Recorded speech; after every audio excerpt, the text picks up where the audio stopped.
જય જવાન જય કિસાન। અમારા વિસ્તારની અંદર થરાદથી અમદાવાદ સુધી ભારતમાલા એક્સપ્રેસ હાઈવે માટે સરકારશ્રીએ જમીન સંપાદન કરી છે। એની અંદર અમારા ખેડૂતોને ફક્ત અને ફક્ત વળતર રૂપે એવોર્ડો જાહેર કરાયેલા છે, ફક્ત 22 રૂપિયા મીટરનો ભાવ। જ્યારે ઉદ્યોગપતિઓને નેતાઓની ભાગીદારીની અંદર જે એને કરાયેલું છે એવા લોકોને સરકારશ્રીએ 4500 રૂપિયા સુધીના મીટરના એવોર્ડ જાહેર કરેલા છે।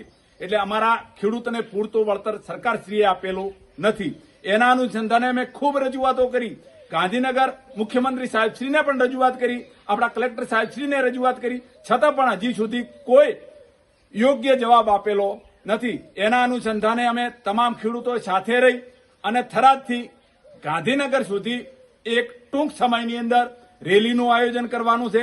અમે તમામ ખેડૂતોને સમર્થન માંગીએ છીએ, સાથે સાથે તમામ પાર્ટીઓના નેતાઓની પાસે પણ અમે સમર્થન માંગીએ છીએ। અમારા હક માટે, અમારા ન્યાય માટે તમે પણ અમને સમર્થન આપો। સાથે સાથે અમે તમામ ખેડૂતોને અમે આહવાન કરીએ છીએ કે આ આયોજનની અંદર અમને સાથ અને સહકાર આપે એવો અમે વિશ્વાસ રાખીએ છીએ। જય જવાન જય કિસાન।